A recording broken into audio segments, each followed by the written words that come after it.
Hello and welcome to a very different Formula Scout podcast. Formula Scout's home to news, features, podcasts and everything else from the world of junior single-seater racing, tracking the progress of future Grand Prix stars.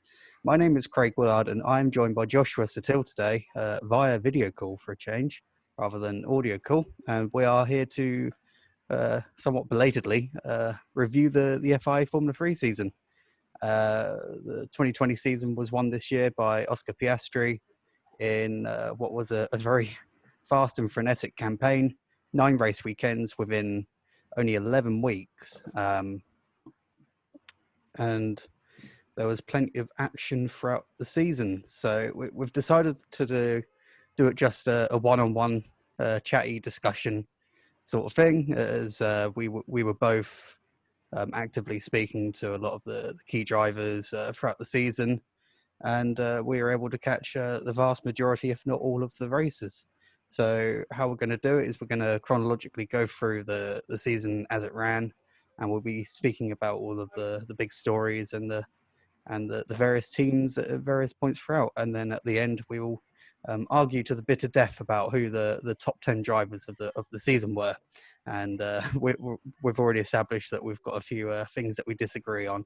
So we'll start with the beginning, and obviously with various global situations and so forth, delayed the start of the season quite heavily. So it didn't actually get underway until the Formula One season got underway. And there were some changes to the calendar as well. So we lost the scheduled rounds at Bahrain, Zandvoort and Sochi, but we had additional races at the Red Bull Ring and Silverstone, and we had a new season finale at Mugello. So Josh, all in all, I think it's a very, very good job from Formula 3 and Formula Motorsport Ltd and FOM to maintain the same number of rounds that were scheduled. Yeah, definitely. I mean, at one point, obviously, it looked like we were going to get any racing, and instead we got this brilliant compact season, very much sort of like Total Racing Series style, just weekend after weekend of racing. Some really good tracks. It's kind of weird, but you said obviously we would have gone to Bahrain. I kind of forgot the whole thing was going to happen. Obviously, you're not used to seeing Formula 3 at Bahrain. Yeah, so that feels like a very, very long time ago, and very weird to remember Sebastian Fernandez taking the first pole position of the season. I think that kind of set the tone for the season in the way that it was very unpredictable, very topsy-turvy. So, yeah. Yeah, definitely. We sort of anticipated within our season preview that Prima was still going to be the team to beat. But we definitely expected the likes of ART to come to the fore and really push them hard this year. And that turned out to be the case. Before the season began, there was drama with the driver changes as well. Devlin Di Francesco abandoned his European plans for more US-based program, if you will, and he was replaced by David Beckman. Obviously, he's vastly experienced, whilst the similarly vastly experienced Nico Kari was ousted of his seat at Charouz right on the eve of the season, and was replaced by supposed to be Formula Regional runner Roman Stanek.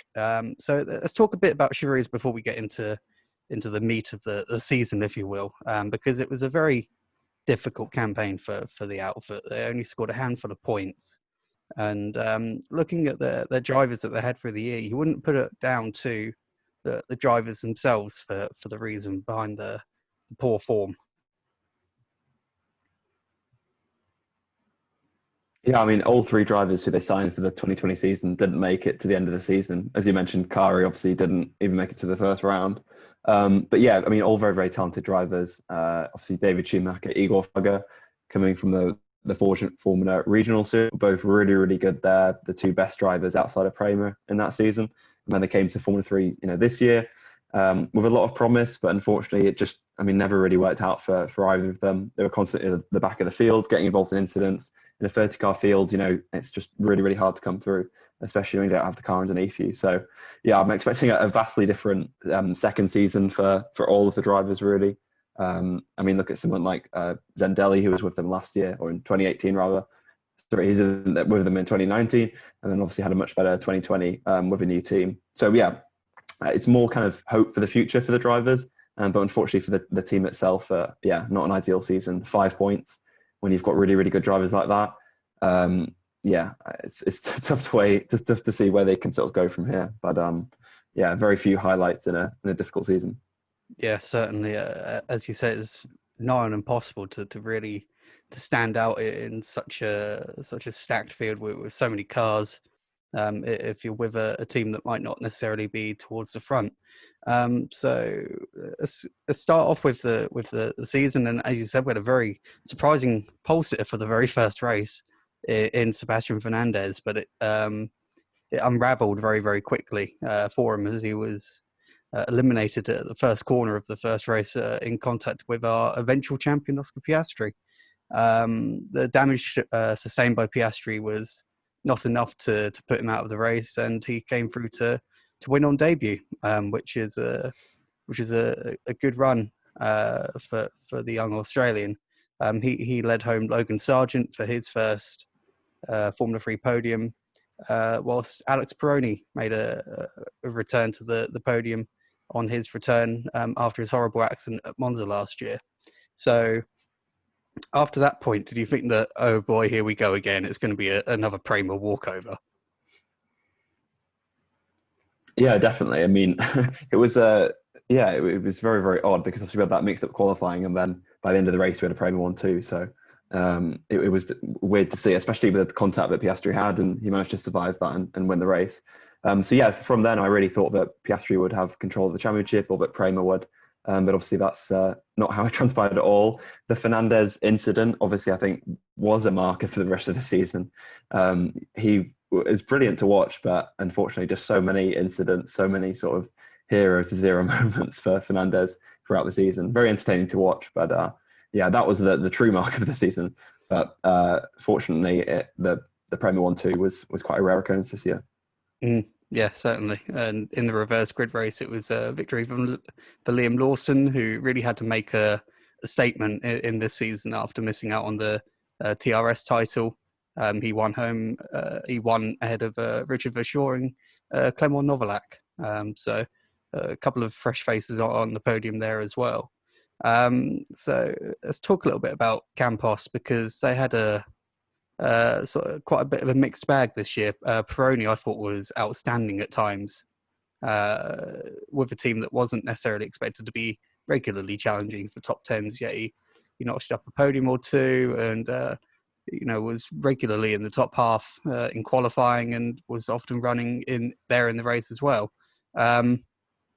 It was a lot more challenging for his teammates, Sophia Flörsch, and your favourite driver, Josh Alessio De Leda. So do we think that Peroni perhaps outperformed the car, or do you think that the relative weakness of De Leda especially kind of made his performances look a bit better than what they were?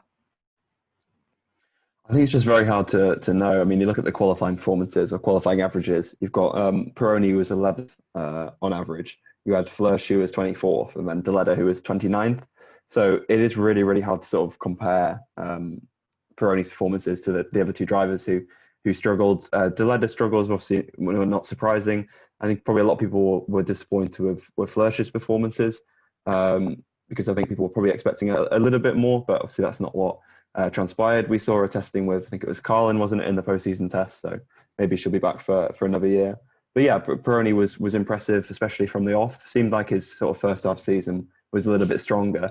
But again, it's kind of hard to know, was that Campos tailing off towards the end, or was that Peroni? Is a bit difficult to know. But yeah, a really, really impressive comeback after a really horrible accident last year. To come back and be right among the front runners in the first few races was, definitely, I think one of the standout drives was probably that first race back for Peroni. Yeah, certainly. I would like to see Flörsch come back for another year.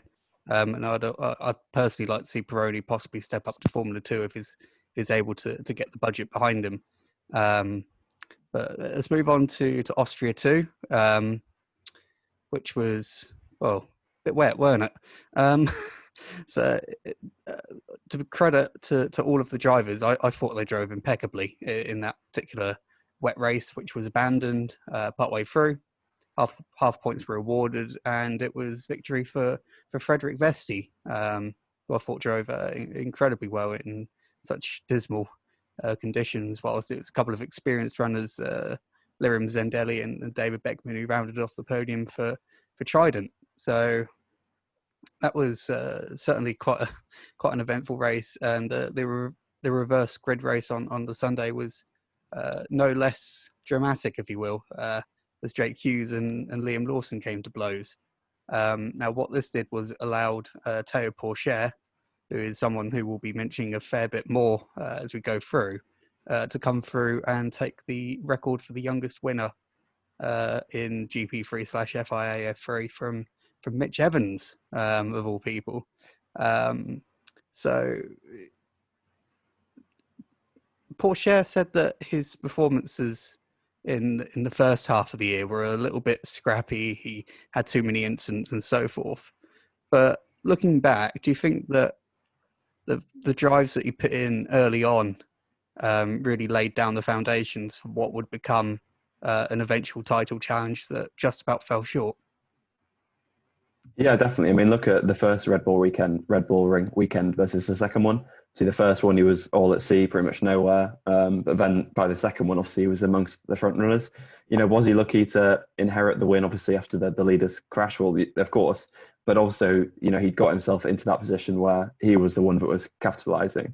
So yeah, it was impressive. And then I know we'll go on to talk about Hungary, and again, it was kind of weird because both of his wins came from leaders crashing and stuff. But he definitely was there to take full advantage, and we'd see he'd have the pure performance to win later in the season. But yeah, ironically, his best results came at the start when he was perhaps not as fast. But yeah, it was the early signs were definitely there, that's for sure. And also ART themselves as well just looked a lot stronger across the season. Last year we only saw them sort of strong at like tracks like Barcelona and Hungary, whereas this year they seem to be sort of a more all-round package. Certainly on Pourchaire's side. But yeah, again, just another exciting way to start the season. The first race, like you say, was only a handful of laps of actual racing. But the second race is probably the first big flashpoint with Lawson and Hughes. And I think we kind of saw that rivalry develop as the season went on. Yeah, certainly. I was going to say we should talk a little bit more about ART, a team that you would have expected last year to have been right up there, especially in a brand new era of Formula 3, if you will. And they just didn't quite have the overall package. You know, they're just totally usurped as the top dog by Prima. But they came back really strong this year to have both Smolyar and Fernandez challenging for podiums and race wins. Certainly showed that it wasn't just Pourchaire who was able to fight for the top spots. So would you expect next season perhaps that ART may be able to return to like the absolute top? I think that's a lot to ask. I mean, it all depends on, I think, drivers they sign, and same with Prema. We expect Victor Martin to move to Formula 3. I think he'll be really, really strong just because obviously he knows that team well from this year. Look what he's doing in Eurocup. If he can transfer that over to Formula 3, then he'll be in pretty good. I mean, obviously he was rivals as well with Piastri, obviously in 2019, and then look what obviously Piastri was able to do this year. So I think, yeah, if they can keep hold on to Victor Martin for next year, then definitely with him at least, I think they stand a really good shot at the Drivers' Championship. And I think Pourchaire showed that it is possible. And had he maybe just had a little bit more experience or had just a couple more things gone his way, then very easily we could have been talking about him as the champion. Yes, and just to round off that podium, Logan Sargent and David Beckman racked up more points once again. So we'll move on to Hungary, which had a delayed qualifying session quite considerably because of rain, as you'd expect. Smolyar took pole position, which came as a bit of a surprise to him because he said that he'd lost a lot of confidence driving in the rain. So that was certainly quite a surprising result, but it all came undone at turn one. Logan Sargent kind of took him out. So second weekend in three that Prima had taken out a pole-sitting ART at the first corner of a race, and contact further around caught out Caelan Williams and Vesti as well. Piastri very nearly got eliminated in that as well, which, when you look back on, turned out to be perhaps a very crucial championship result. And then, of course, we had the very famous engine failure for Liam Lawson, which was rather spectacular, which brought out the red flags. And in the end, it was an absolutely dominant victory for Pourchaire, as you said before, which was perhaps his drive of the season. Yeah, definitely up there. I think on the first, I have to be fair to Prima and stuff. I think the Red Bull ring was maybe not Piastri's fault, but definitely I think it's Sargent would have to admit that, you know, that was his error. Obviously, very difficult conditions and possibly could have happened to anyone, but it did happen to Sargent. And obviously, yeah, I mean, big ramifications, like you say, when you look back, even for someone like Caelan Williams at Jenzer, obviously 0 points scored all season. Had he not had that incident, would he have nicked a couple of points there? Would that have changed his season? And so many little things when you look back could have changed quite a lot. And again, another sort of opening lap contact that Piastri survived. Obviously, Vesti wasn't so lucky, and I think for me one of the takeaways was how this derailed both his and Lawson's season almost. Obviously, like you say, big failure for Lawson through no fault of his own, and then similar with Vesti as well. Like this definitely, I think, knocked him back, and I think it took quite a while for him to recover. And Lawson as well, obviously big missed points when he'd come on sort of strong at different parts of the season. So yeah, I think this was a very, very important weekend and a great pole position from Smoiler as well. I think his final points total this year is not a fair reflection of, I think, how good his season was or how much speed at least he showed a number of times. But well, yeah, we'll come on to that a little bit later. Yes, but Hungary, one of the most significant weekends, I think, I'd say. Yeah, I think that's a good way to put it. Well, perhaps that Saturday race in particular, the Sunday race was won on the road by Bent Viscal for MP Motorsport, but he lost it due to a couple of time penalties for, I believe both of them were for illegal overtakes off the circuit and so forth. And that gave a victory to David Begman, without actually taking the checkered flag first, whilst Piastri inherited second position, capping off a very strong weekend for him that could have ended very, very badly at turn one. And Dennis Alger inherited a podium, which turned out to be his only one of the season. So let's talk a little bit about MP, because they did feature at times throughout the year, but they didn't quite have the sort of the performances that we may have expected this year, especially with someone like Richard Verschoor, Macau Grand Prix winner from last year. Yeah, I mean, it ended 2019, didn't they, with that Macau win? And then, I don't know, at points they looked really strong, didn't they? And obviously got the good old result. And unfortunately, it never really came together for them. I think Viscal probably had the highest peaks, really. I mean, the Hungary drive, like you mentioned, was obviously really, really good. The Silverstone win obviously was, brilliant. But, again, it just didn't quite work out for Verschoor in terms of the peak results, which was a shame because it looked like he was really strong. Take Spa, for example. Like, I feel like if he'd had the car underneath him, he probably could have won on the Sunday, or at least got a good result there. But with no straight line speed at Spa, you don't stand much of a chance. If you look at the qualifying averages, there was only one place between Viscal and Verschoor. And maybe that was one of the surprises for me before the season. I probably wouldn't have predicted such a for them to be so close. So I think it was definitely a good performance from Viscal, a good season. And then Lucas Dunner was obviously the third driver, who was unfortunately very much third best. And it's just very weird. I mean, you watch Euro Formula Open one weekend, and obviously he's dominating and doing really, really well there. But then it just never really worked out for him this season. So I'm interested to see. I'd like to see him return next year and see if he can do a little bit better. But yeah, what could have been maybe for MP, two good drivers, two good seasons for Viscal and Verschoor, but maybe just one of those teams where you could have seen a little bit more from them. Yeah, I do wonder if they qualified slightly better, that they could have featured a bit more for regular podiums and perhaps victories.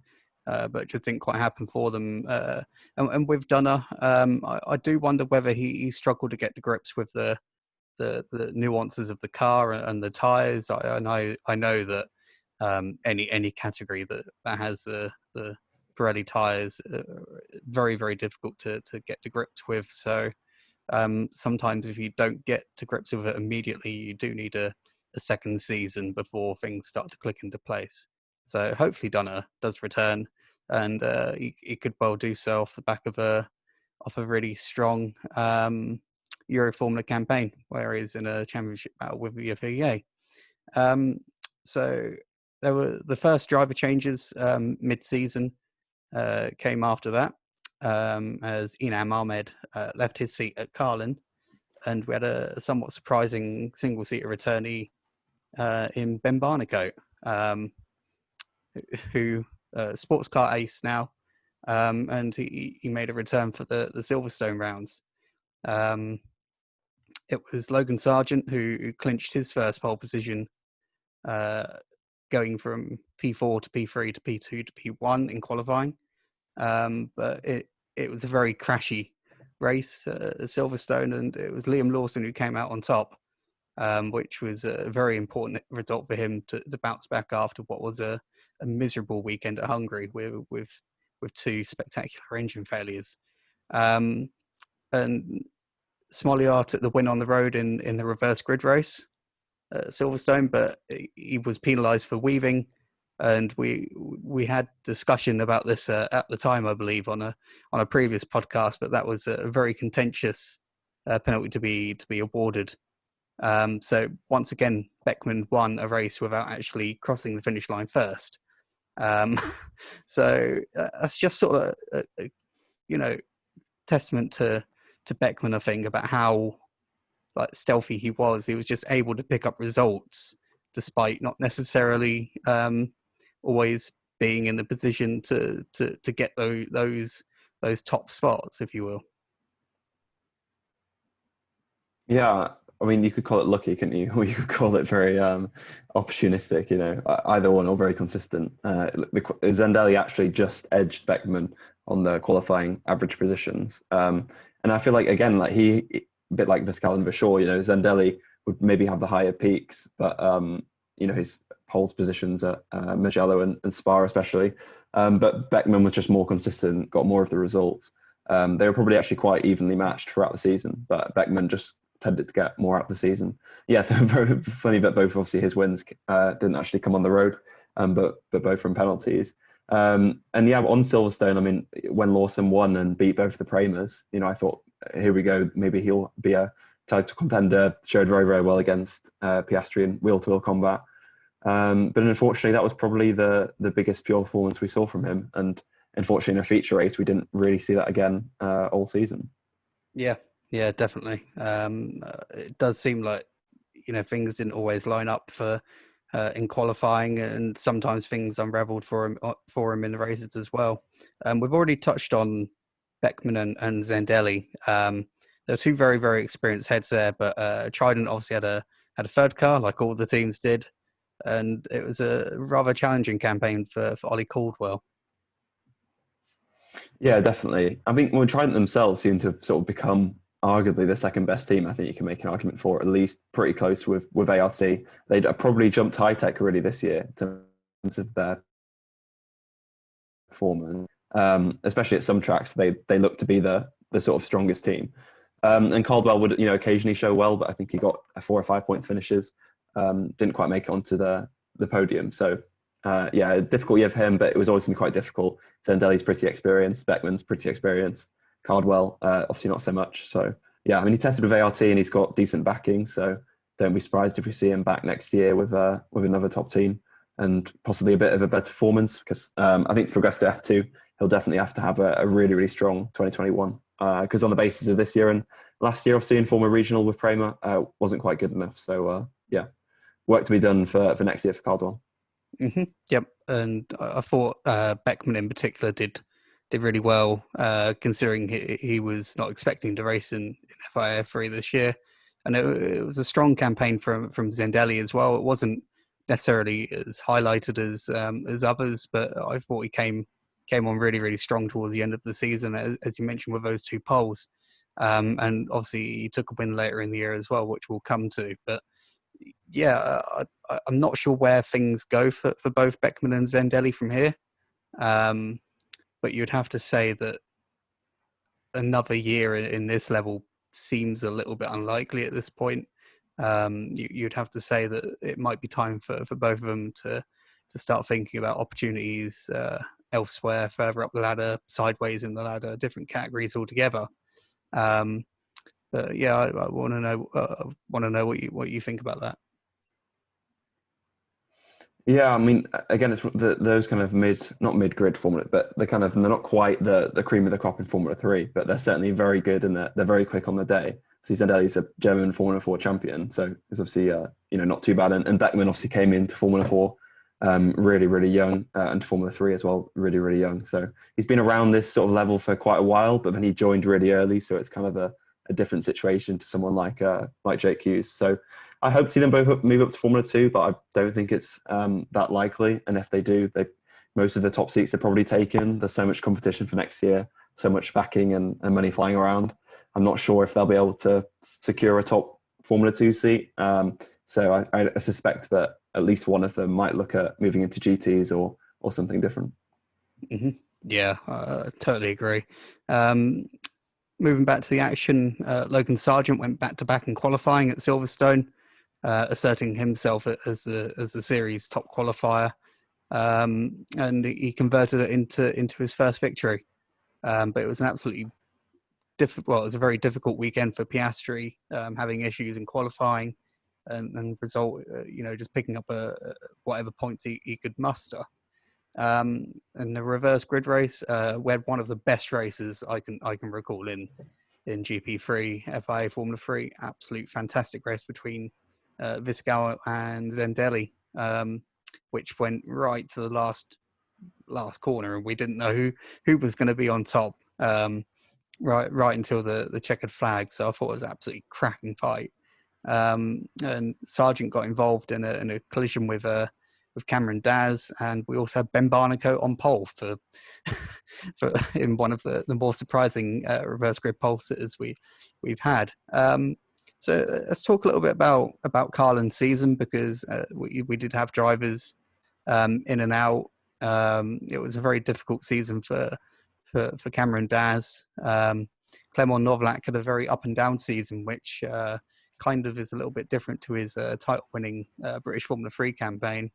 And it was what seemed to be just a total disaster for Inam Ahmed, and then we had driver rotation after rotation. Yeah, it never worked out for Ahmed, did it? I mean, for the other drivers, I mean, Novelak definitely showed well at plenty of time, especially in the sprint races, would pick up some decent results.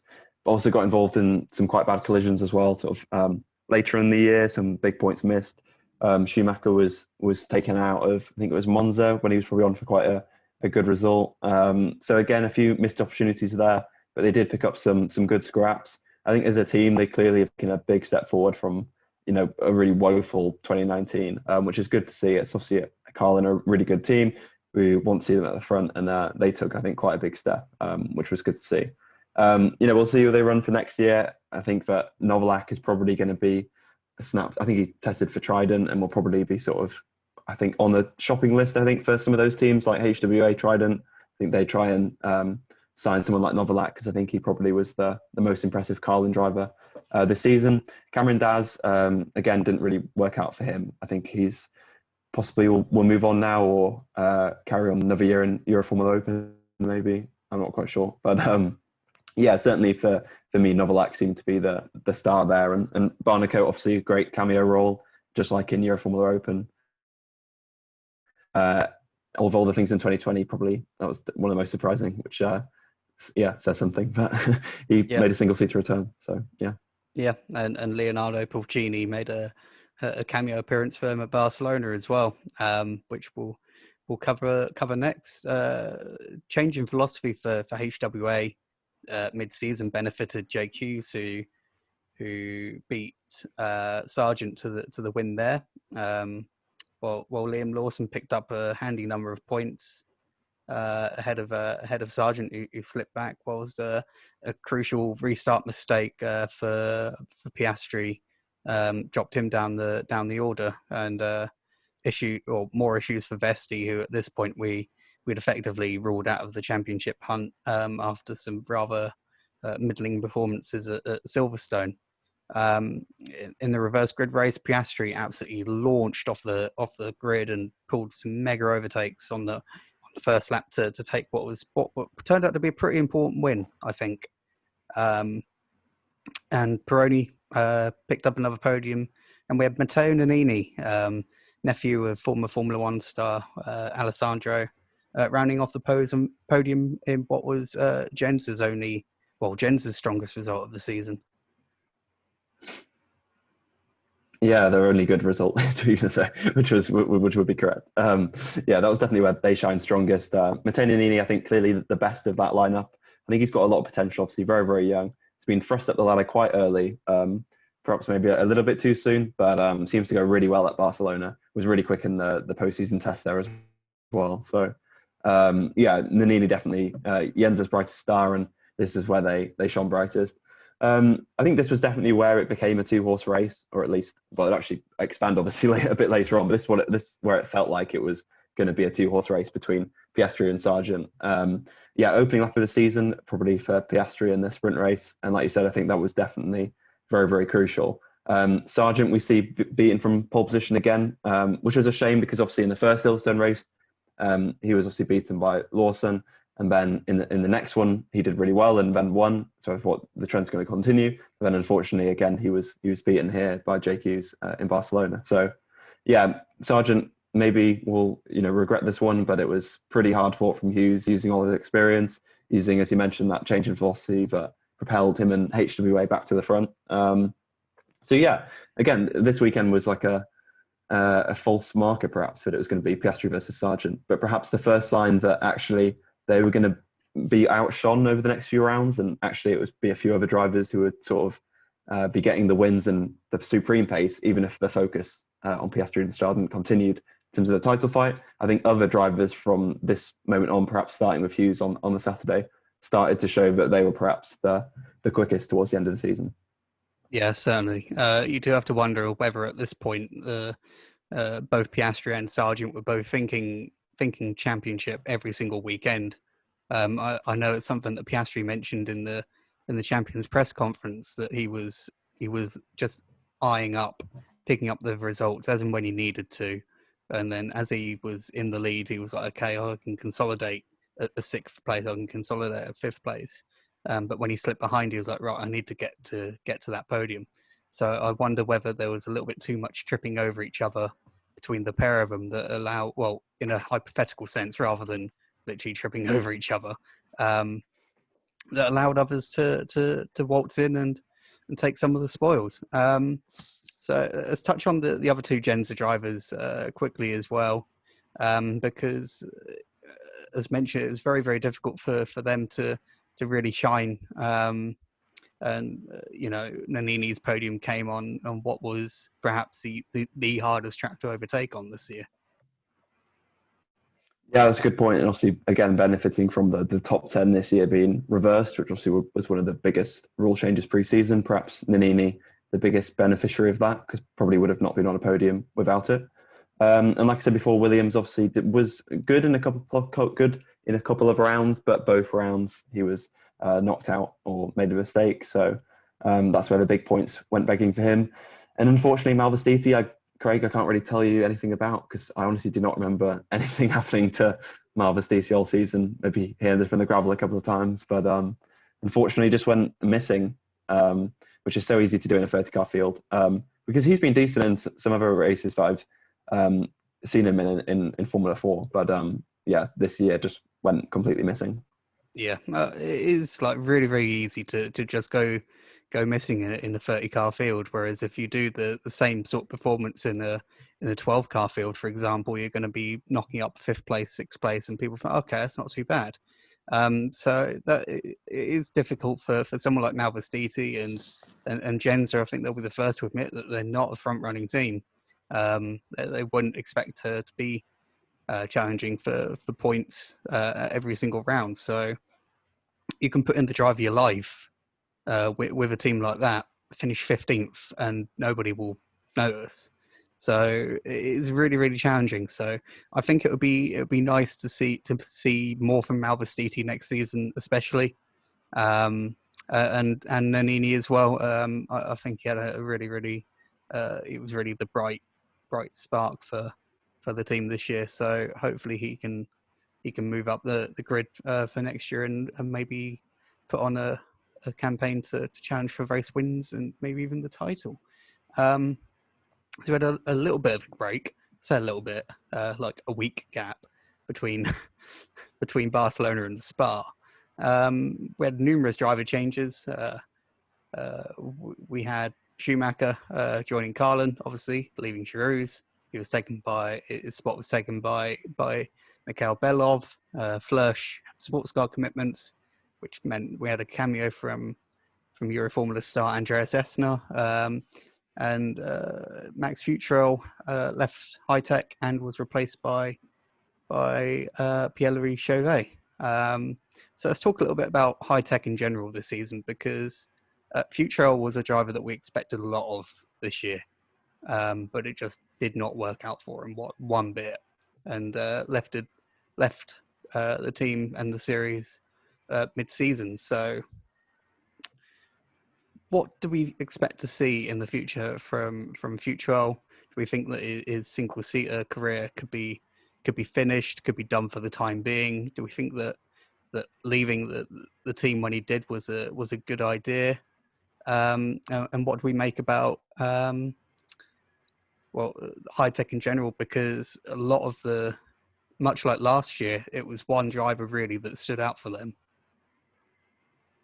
Yeah, it felt like they took a bit of a step back. Obviously, I think they were very much flattered by Eurovips's brilliant performances last year, perhaps. Lawson kind of, like you said, took up that mantle of being the really, really strong Red Bull Junior in the team. I think he was really great. Obviously, had those string of 3 retirements, which really, really hurt his title chances. Obviously, one of them was his fault with the Austria incident, obviously with JQs, I think it's fair to say. But obviously, the fire, for example, obviously nothing he could do about that one. So yeah, it was a shame, because I think was definitely a match for the Prima drivers, and it's a shame we couldn't see him sort of properly fighting for the title. Max Futrell, yeah, disappointing. I think his time in single seaters is done, at least in Europe.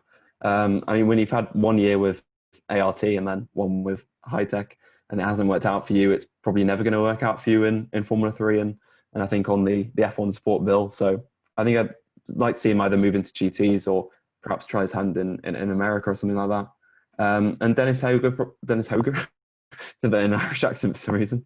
It was probably unfortunately one of the disappointments. I mean, maybe me and Elliot are responsible for overhyping him before the start of the season or setting him to high, lofty standards. But yeah, unfortunately, I was completely wrong on that one. Was not a great year. Obviously, like I say, he got that podium in Hungary. But unfortunately, the rest of the year, not too great comparing to Pourchaire, who is obviously neck and neck in Formula 4, and there's just light and day between them. And I don't think the team difference is really that much between Hitech and ART. So unfortunately, for whatever reason, it didn't work out for him.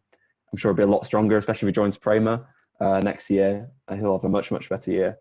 And yeah, Lawson, let's hope he moves up to Formula 2. I'm sure people have seen the stuff that's saying he's probably going to Hitech maybe in Formula 2, and look at Hitech in Formula 2 this year. They've been great. So I think that'll be a really, really good move for him. And Pierre-Louis Chauvet was actually pretty decent, especially in the carnage in Monza. He managed to pick up a decent result after not being too great at Spa. Clearly quite a big learning curve for him there. He actually emerged from the chaos and picked up some decent points. Yeah, so good job from him there. Yeah, that's my summary of Hitech. Yeah, I think that's a pretty good way to put it. I would like to see Hauger come back for another campaign, but it'd be at one of those make or break seasons. I would say for him next year, a bit like how it was a little bit for Futrell this year after being usurped by Christian Lundgaard ART last year, and it just didn't work out for him this year. So let's talk about the the events at Spa itself. Obviously, a difficult weekend for everyone in F2 and F3, a year on from the events from last year. But the racing was really good. And it was Zendelli who took pole and win. And he hoped to use that as a real springboard for performances later in the year. Monza obviously isn't the most representative track because it's Monza, but he performed well at Mugello as well.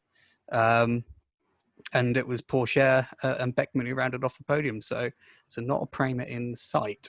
Engine issues plagued Logan Sargent, but he was able to rebound in the sprint race, and it was Frederik Vesti who came off well as well in that, returning to the podium, having been missing from it for quite a while, and Lawson rounded out the podium to just about keep his title chances alive. Yeah, definitely. And as we mentioned earlier, obviously for sure, probably a big missed opportunity here, just because of the straight line speed deficit, unfortunately for MP. Yeah, definitely a difficult weekend. And I mean, for me at least, from my memory, the racing I didn't find it that great. For its Spa was maybe a little bit disappointing. And I guess, well, when you look in the context of the season, I guess look at what happened afterwards. It's kind of like the calm before the storm, maybe. And again, just the fact that some other drivers like Zendelli sort of were taking the big points. They were the ones winning the races, getting the pole positions. And our title fight kind of takes a bit of a mid sort of back end of the top 10 sort of battle. That's kind of where the battle moves. Obviously, the good thing is the reverse grid then throws anyone at the bottom end of the top 10 to the front. So it's what Piastri obviously benefited from in Barcelona. And I think it maybe would actually be quite important for the championship, I guess. But yeah, so yeah, Spa, the calm before the storm, of absolute chaos at Monza, which I'm sure we'll talk about. But yeah. Oh boy, where do we start with Monza? So qualifying last year, it's safe to say was an utter farce. It was again this year, but it was slightly less of a farce than what it was in 2019. But I think that's just the nature of qualifying at Monza, and with 30-car grids. These things are going to happen.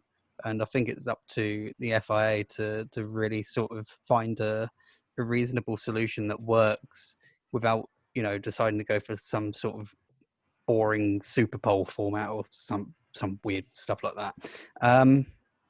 But it does need sorting out, essentially. Monza, it's just the nature of Monza at the end of the day. And it's exactly why you don't see multiple cars on the track when they do oval qualifying in IndyCar and NASCAR and the Road to Indy. It's because the slipstream is that critical. So it's something that he's sorting out. We haven't got a solution off the top of our heads to fix it, but I'm sure that there is a reasonable solution to this issue, but it does need sorting, because one of these days there is going to be an aeroplane accident, and it's not going to be pretty. So 9 drivers had penalties coming into the race, including Oscar Piastri, who I believe was leading the championship at this point. And Vesti was the one to come out on top of a very eventful Saturday race. Piastri started down in 15th, but ended up 3rd, whilst contact with Novalak limited Sargent to 26th, whilst Pourchaire was once again on the podium. So let's talk about that Saturday race in particular, because the momentum had swung so many times already between Piastri and Sargent, and once again it had gone in Piastri's favour. Yeah, it was just nauseating, wasn't it? All these different things happening to both drivers. I think really sort of tested their mettle, tested their resilience. And I think, at the end of the day, I think both of them did perform very, very well, and take nothing away from either of them. I think there were mistakes when the heat obviously came on, and it seemed like Vesti was probably the quickest Prima driver in those final couple of rounds. So a testament to him as well. But again, he didn't have any pressure. He didn't have any title permutations on his shoulder or anything like that. And yeah, it seemed to be Piastri would hit trouble and then Sargent would hit trouble. With the Saturday one, obviously, that Sargent, I don't think, can really be to blame for that one. I think the biggest one, wasn't it? The error was on the Sunday. And I think prove quite costly, which I feel like I mentioned time and time again. So I don't want to kick Sargent too much, but yeah, that was probably the deciding factor in the title, perhaps. Yeah, to Sargent's credit, he climbed very, very well in that Sunday race to go from 26th up into, I think it was 4th or 5th at the time, when he did have contact with Vesti.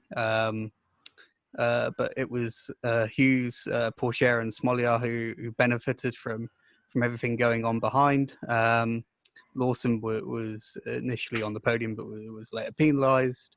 And Novalak found himself in contact once again with a championship contender, and it was Piastri. And that's what we sort of say when we say that Novalak had a very sort of up and down season. There were some brilliant understated performances from him throughout the season, but he had a couple of too many prangs with important title contenders when it mattered, especially at Monza. So challenging campaign at times for him. But let's talk about HWA, because Jake Hughes took the win there. As mentioned before, they changed their philosophy with set up mid-season, and that really benefited Hughes especially to begin with. But the other two drivers, Enzo Fittipaldi and Jack Doohan, were painfully unlucky at times to not get some big results on the board. But they definitely showed some credentials at times, and I just think that having someone as experienced as and as consistent as Jake Hughes kind of threw their performances under the radar a little bit. Yeah, definitely. I mean, Hughes obviously, vastly experienced. He's finally done now with Formula 3 after his one day of testing, even after he said he'd retired. But yeah, I'm sure he'll be finished now. But yeah, Enzo Fittipaldi, I think especially, like you say, definitely went under the radar. He was properly quick in a lot of the races. He just couldn't qualify to save his life. But yeah, I mean, I think if he can sort that out next year, he's going to be, I think, a fairly good force. Again, he's got decent backing, so I reckon he could land himself with a decent team. I mean, even staying with HWA would be good as well. And Jack Doohan looked a lot more comfortable with Trident during the postseason test as well. So I think we could expect decent things from him. A Red Bull Junior, Red Bull probably aren't going to be too happy, unfortunately, with his performances this year. He did get involved in a lot of incidents. Fittipaldi's biggest one was obviously in the Monza sprint race. Probably could have won that one, or at least been on the podium. It was a bit of a racing incident, probably. I mean, a little bit of a misjudgment from him into turn one. But obviously, I think he made up for it in Mugello. Was right amongst the front group, and had the season carried on, perhaps they would have been more at the front. But obviously, it didn't. It was over in 11 weeks, like you say. So perhaps they were sort of the ones that didn't really benefit from this compact season, because had it been a bit more spread out, maybe they'd have made that change of philosophy earlier, and then they'd be able to have more time to benefit from it. But yeah, on Hughes, a good way to bow out from Formula 3 with, I think, probably one of his better years. Not many mistakes, but unfortunately, an awful lot of bad luck. Yeah, certainly. I think being punted off by Lawson earlier in Austria was kind of set the tone for much of his season. But yeah, at this point, we still had 6 drivers in mathematical contention coming into the final round at Mugello, which was obviously a new venue in terms of GP3/FIA Formula 3. Obviously, Mugello have hosted plenty of Formula 3 races throughout the year. And we weren't really sort of expecting too much in the way of overtaking, but we were so wrong with that, as it produced some absolutely marvellous racing up and down the field. And both Sargent and Piastri went into the final round with grid penalties, which were really upped the pressure a little bit. Pourchaire, Lawson, Beckman, and Vesti were all very much not very much, but all in relative title contention. All 6 drivers had 2 wins at this point, so it was very, very difficult to really predict who was going to do it. We found out afterwards that Piastri had effectively ruled out Beckman, Lawson, and Vesti, but saw that Pourchaire was very much a threat coming into the final round, and that turned out to very much be a good call to make. we had a slightly bizarre situation where only 28 cars are on the grid. Charouz had blocked a move for Igor Fraga to go to Hitech, which is a very curious situation, we felt, and perhaps Fraga will end up driving for Hitech next year. You would expect that to perhaps be the case in what might be a very Red Bull centric lineup, perhaps. But it's just a bizarre situation coming into that final round. Yeah, definitely. It seems very an odd situation. I mean, look at the 2 years that Charouz have been in this category, and look at the drivers who have stayed, drivers who have left mid-season or at the end of the season or with one round of the season. There's obviously quite a clear pattern there. But yeah, it was a shame for Fraga and Schumacher and every driver who unfortunately wasn't quite able to shine at Charouz. Just to quickly go back on, I didn't mention Roman Stanek, who I thought was quite impressive throughout the year. And there's another driver who should have a good seat for next year, tested for both ART and Prima. So I expect to see him with one of them next year. But yeah, it was an odd situation to see a couple of cars missing and not what you want to see. It'd be nice to see what Fraga could have done, even with just one round with Hitech. Yeah, certainly. On the track, it was Zendelli that took pole, but it was Vesti who triumphed in a epic race to set up an absolutely scintillating title decider. It was Vesti's third win on a Saturday, which is more than anybody else. Which after Barcelona, we really didn't sort of expect that to necessarily be the case. So it was a very strong conclusion to the season for Vesti, but we'll speak a little bit more about that later. Hughes announced that it would be his final round. He took second, and Pourchaire rounded out the podium to keep himself into contention. Sargent was sixth, which meant that he lined up fifth for the decider. But Piastri, who had qualified, I think it was 16th after his penalty, could only finish 11th. So it was agonizingly close to not just the points, but reverse grid pole as well. So coming into the last round, momentum was with Sargent, wasn't it? And we would have expected perhaps an easy run to the title for him, but it just didn't go quite according to plan after turn two. No, it just wasn't meant to be, was it? An unfortunate incident there. And yeah, I mean, on Piastri's charge on Saturday, obviously, like we saw in Monza, neither of them had any problem cutting through the field. They'd had supreme race pace before. They'd been really quick on opening laps, but Piastri, I think, had stayed in 16th after the first lap and only, like you say, made it up to 11th. So it was sort of an underwhelming performance to win the title almost. I don't want to be too hard on Piastri, but I don't think the last weekend was a good example of how good he is, especially with what Vesti was doing in the other car. And perhaps he was almost lucky that Sargent didn't take the title on that final weekend, and things could have been very, very different without the incident. But it's one of those things where we'll kind of never know. But then Piastri seemed to turn it around then, and then on sort of second half of Sunday, and was really going for it. We saw him obviously take a position in a photo finish right at the end, just clearly just absolutely going for it right at the end, which was good to see. So again, it was just like you say, the momentum. What we knew, what we didn't know was just switching all the time. And yeah, I do feel really bad for Sargent. It's not how he wanted the season to end. But unfortunately, it's just one of those things. At the end of the day, he's proved how good he can be. He's proved that he's in this front running pack in this year's field. Easily had the best qualifying average of anyone, third compared to the next best, which was sixth. So he had this big gap in average qualifying positions at least, and really kind of, I think, proved the point, especially after a really bad 2019 with Carlin. Clearly, Prima were right to sign him, and he proved a lot of people wrong this season. Yeah, certainly. For just to round it out, it was Lawson who took his third win of the year, ahead of Beckman and Pourchaire, who came so painstakingly close to the title as well.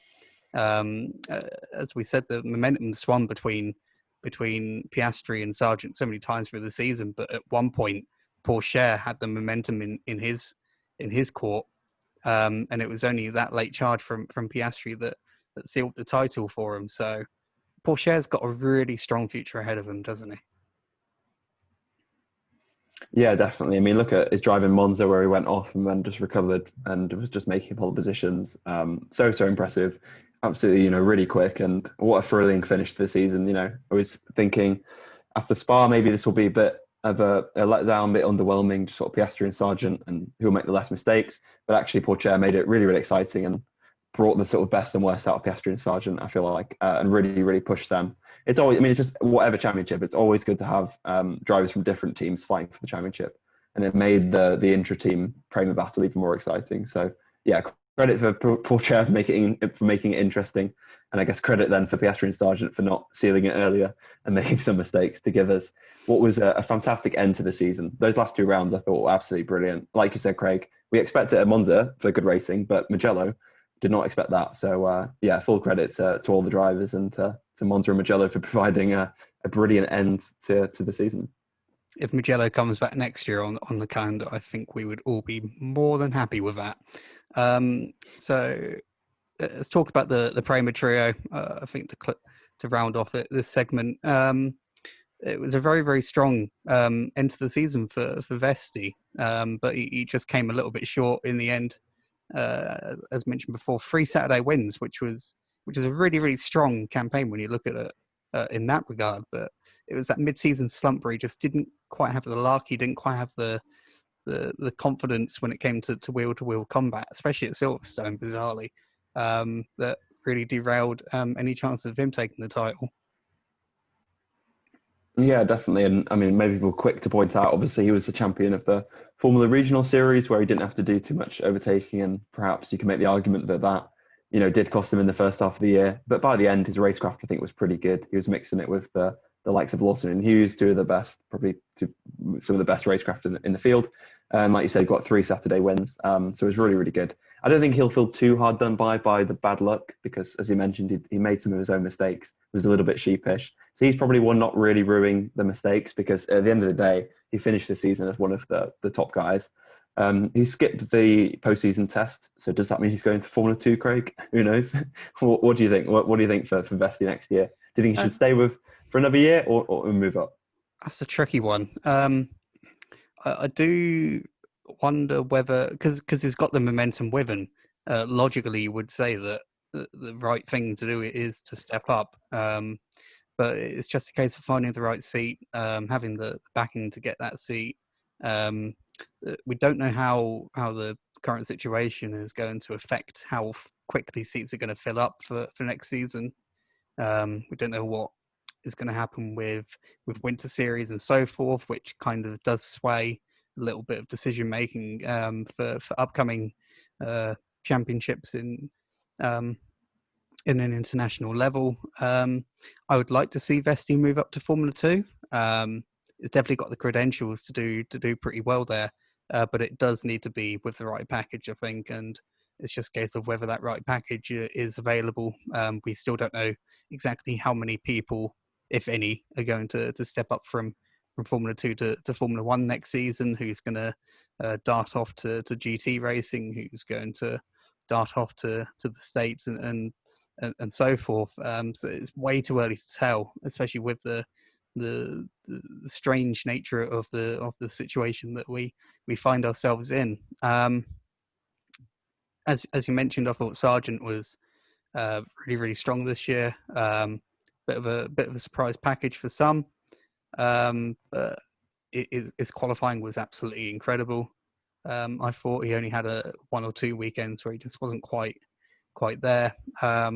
And we did have reservations about his racecraft, but he really proved a lot of people wrong at Monza up until the point where he had that contact with Vesti. It's totally blameless in the last race contact with Fernandez and Zendelli, which put him out at turn 2, but he did show that he's got the credentials to have a strong career in motor racing this year for sure. On the champion, Piastri, I've already gone into great lengths about this in the feature on formulascout.com, which you should all read. But he was just always in the mix, and that's what really sort of set the tone for his championship campaign this year. He was never sort of totally lost at sea at any point through the season. he did have a couple of retirements, which did affect his score quite a bit at times. But he was strong in a lot of different areas, and I don't think it's coincidence that it's the same sort of campaign that Mick Schumacher is currently showing in Formula 2, where he currently leads the championship at the time of recording. So I do think that Piastri is a totally worthy champion. He was by no means the most exciting, the quickest, the most exuberant driver throughout, but he was definitely the best overall package along with the Prima team. Yeah, perhaps we'll get both Formula 2 and Formula 3 champions not getting a pole position in the year, which was quite an odd one. Look at, obviously you got one feature race win all year, and the only other person to do that in GP3 or now Formula 3 was Esteban Ocon. Obviously when he only took, I think he won the first race of the season and finished second in basically every other race. But I don't think they're similar in some ways in terms of consistency, but also I think quite different in a number of others, because qualifying wasn't Piastri's strength, but he made up with it with either really good opening laps or just really good racecraft. And I thought raced very well. He seemed to take to Formula 3 a lot quicker than obviously Sargent did last year, and a lot quicker than obviously Vesti did. So he did seem to adapt the quickest. Whether or not he improved as the season went on in the same way that Vesti or even perhaps Sargent did is, I think hard to say. And that's maybe what we'll have to see from him next year. I think there's still, questions in terms of, where would he rank among the other sort of champions of the series, but in terms of a championship winning year, it was really, really good. And he's obviously repaid the faith that Renault had in him with, back-to-back titles and two very, very good fields. So yeah, it stands him in very, very good stead for the future. Let's see where he goes from here. Hopefully Formula 2. Yeah, you would expect to move up to Formula 2. At this point, we don't know. At this point, that's down to his manager, Mark Webber, to get to work and get that nailed down for next year. So that brings the end of this segment. We're now going to go and tear each other's heads off as we discuss the top 10 drivers of the year. And we'll go from bottom to top. I've got two lists written down here. I've got my own top 10, and Josh has submitted his top 10, and we've got very different answers to the same question. Now Josh has put down Pironi as his 10th place. I've put down Verschoor. So why did you put down Pironi for P10? Yeah, so I think a really good comeback from his injury last year, like I say, was really impressive in that first race of the year, and did have a couple of good performances, throughout the year, which is kind of why he's 10 for me. I guess he didn't match the peak of that first race again, but I mean, again, like I said before, is that down to Campos not being able to find the same thing, or is it because of a team's caught up? Is it because that first race was a bit of an outlier with a big start line crash? There's many different factors you can put at play, but ultimately, either way you look at it, it was a good second year in Formula 3 for Pironi. And I'd like to see him nick one of the seats at the back end of the Formula 2 grid. I think it would be nice to see him move up and get him back on a street circuit, because we know how good he is on them, and there were none of them this year, and he was still really good. So that's why he's number 10 for me. Yeah, he might have to wait a little bit of time before we get a street race in Formula 3 again, sadly. I put down Verschoor because I thought it was a tie-up between Verschoor and Viscal for me for this spot, and I thought that Verschoor just had that little bit more consistency, whereas Viscal only seemed to really come alive when it came to sprint the races on Sunday. So I think overall for me it was Verschoor who just edged it in that regard. In ninth, we actually came to an agreement. We put Zendelli down. I think that's fair because he wasn't like a particular standout at any point throughout the year, but he did have a couple of really strong qualifyings. He obviously had that brilliant win at Spa, and we just thought it was deserving of a top 10 spot. But there's just so much talent within the field that it's a little bit difficult to justify placing him any higher. Yeah, definitely. I mean, the same thing with this whole top 10. Obviously, we can only do it on what we've seen and looking at the data and stuff.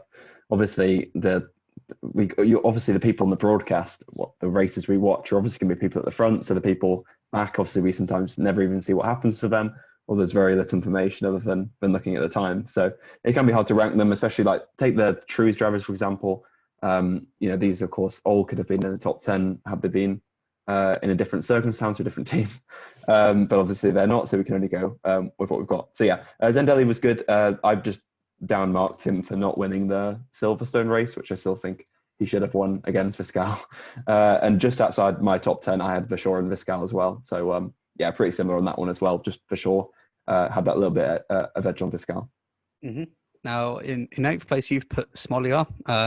You've spoken already about him earlier, saying that the results didn't reflect his performances, which I think is totally fair. I put Peroni in that spot. So, yeah, it's really, really difficult to sort of differentiate between some of these drivers. But yeah, I don't think you've got anything more to add on Smolia, I guess. Other than he's another in the Silverstone sprint race by not weaving excessively. That was why he's not a little bit higher. So yeah, other than that though, really, really strong. Would have got a good result in Hungary without being taken out. Yeah, totally valid. We're in agreement again over P7. We put David Beckman there. The reason I put him there higher than Zendelli was for 2 reasons: for sustaining a championship challenge primarily, and also for doing so well, being called up relatively late into the off season, if you will. But I can't justify putting him any higher because of his considerable experience, and he didn't actually win any races on the road. Yeah, I completely agree. Kept his nose clean, solid year, but unspectacular. Might not be enough for F2. Mm-hmm. So P5 and P6, we've got the same drivers, but in swapped orders. We've got Vesti and Hughes. I definitely think that Vesti's final couple of rounds justifies moving him up from outside of the top 10 into well inside of the top 10. And Hughes, I think that overall he had a very, very strong campaign, but can't justify him being any higher based on the vast quantities of experience that he's got at this level. Yeah, it is mainly that experience thing, isn't it? And maybe just a couple of races he could have done a little bit better in and maybe extracted a little more. But again, it's hard to say. And his has a big asterisk, obviously, with all the technical issues he had. Wasn't it him who didn't even start the season, I think? So, that kind of was perhaps a marker of things to come. And yeah, Vesti, really impressive second half of the year. But obviously, we can't put him up there, even though he was matching Sargent and Piastri at the end or beating them. The fact is he wasn't doing that in the middle of the season. Mm-hmm, exactly. And it's the same story for the rest of the top 10 positions 3 and 4. We've got the same drivers, but swapped. I've put Sargent there above Lawson, and Josh, you've put Lawson above Sargent. So why have you opted for that way around? Yeah, good question. I mean, both of them made mistakes. Obviously, like Lawson's biggest one was obviously with Hughes, and Sargent obviously with the big one in Monza. But both were very good outside of that. Obviously, Sargent was brilliant in qualifying and was occasionally strong in the race. I feel like you said, Craig, before, obviously he didn't have some good performances in the races, but then he did have some very good ones, Silverstone, for example. And obviously Monza, like you say, when he was charging up the field. So, but yeah, Lawson just wasn't great in qualifying. But again, is that because of the Hitech package, or is that a one-lap issue? So yeah, why Lawson above Sargent? Good question. Just a little bit more impressive for me. But I mean, there's really not. I can't make much of an argument because honestly, both of them are similar. I think both were impressive. I just want to see a little bit more from Lawson this year, but maybe that's me being too harsh on him. I'll swap it around. I think for the article in that case, I think. Yeah, I think Sargent's qualifying was just a bit better, and whilst Lawson was absolutely brilliant in the races, I thought he had a couple of prangs that got on the wrong side of other drivers too many. I do have an argument. Sorry, I do have an argument for Lawson. He was very good in wheel-to-wheel combat, especially against Piastri, for example. Whereas Sargent wasn't quite able to make it stick on Piastri often enough. I think compared to Lawson, tended to race a little bit better. So I will put Lawson ahead on that basis. Dang. So we'll have to discuss exactly who finishes and who's in which order afterwards, I think. And our top two, I think it's clear to see who the top two drivers are at this point. I've gone for Piastri over Pourchaire, and Josh, you've gone for Pourchaire over Piastri. I almost think like we should put this down to sort of a bit of a public vote on the interwebs. But why Pourchaire over Piastri? Yeah, so Pourchaire has obviously had a difficult opening weekend, but recovered very well in the second weekend, and it just tended to just build and build from there. I mean, he had a couple of so-so rounds, but was still kind of picking up the points at places like Barcelona and stuff, and then by the end was just brilliant. Whereas for me, Piastri was brilliant at the start and was very good in the middle of the season, had good drives like at the Monza rounds, but then also had some fairly mediocre performances as well. And when the title pressure was on, he seemed to crumble, whereas Pourchaire really excelled. Is that because Pourchaire didn't really have too much pressure because he didn't have much to lose? He might as well go for it. Maybe. But for me, Piastri was slightly underwhelming in the final round of the season, unfortunately. Whereas Pourchaire was so impressive. And just looking at their relative experience levels as well is, I think, a big deciding factor, the fact that Pourchaire does not have any experience. And Piastri obviously came from Eurocup, and had spent a couple of years there. There's quite a big, a reasonable sort of age difference between them, so an experience difference. So for me, Pourchaire just kind of edges it, and also being with ART as well, who are perhaps not quite as strong as Prima. Overall, is another one. I think on qualifying they're actually pretty even as well. I don't know if Pourchaire was ahead, but they were pretty much a level, I'd say. Piastri was sort of let down, wasn't he, by a couple of bad rounds. Otherwise, he was fairly consistent. Pourchaire seemed to be in the mix too. So again, it's another one where I'm not strongly for Pourchaire being in number one, but for me, he just does tip it based on the differing experience levels and the curve of their season, the way Pourchaire improved and sort of rose to the occasion. Whereas Piastri, for me, was very impressive, but I think just tailed off a little bit towards the end, a couple of the rounds, Mugello being the best example. Mm. Yeah, definitely very, very strong arguments, I think, for placing either driver at the top. The reason why I stuck Piastri at the top is because he didn't necessarily, I don't want to say he crumbled under the title fight. He was very methodical in the way that he approached the title fight, and he was happy to just pick up those points when they mattered and not necessarily risk going for something that he didn't need to necessarily go for. It is very easy in a field of 30 to go for an incident and go for a move and it just doesn't pay off, as we saw with plenty of drivers in the mid pack and from a lot of inexperienced drivers as well. For me, Pourchaire had a couple of sort of iffy weekends sort of towards the start of the season with that, those brilliant couple of results, those wins aside. And I think it's just that start of the season that just kind of edges it towards Piastri for me. Obviously, experience and age also have big ramifications for when we do our top 50 at the end of the year, which we're going to have that's going to be fun, definitely. So I think it's safe to say that there will be a very strong chance to see a fair few of these drivers make the top 10 of the top 50 of all of the junior drivers at the end of the year. But we'll worry about that when we get to it. But yeah, a very, very strong case, I think, for either Pourchaire or Piastri being number one. If I was to sort of change the order now, I am going to have to change the order anyway because we're in pretty much total disagreement over who slots where. I might just be tempted to slot Pourchaire above Piastri, but we'll have a little bit of a further discussion, I think, and then get to an order that we're both happy with afterwards. So that rounds off this rather lengthy Formula Scout podcast. Be sure to check out formulascout.com for more features and news and everything else. obviously Formula 3 will be testing again in the coming days, coming weeks. So hopefully we'll see some interesting faces pop up at interesting teams there. And we've got plenty of racing coming up as well in the coming weeks. So thanks for being on video with me today, Josh. If you're listening via all of the podcasting platforms and you don't want to see our wonderful faces, then I don't blame you. So we'll have to do this more often, I think, and we'll be back soon with another Formula Scout podcast. Goodbye. Bye.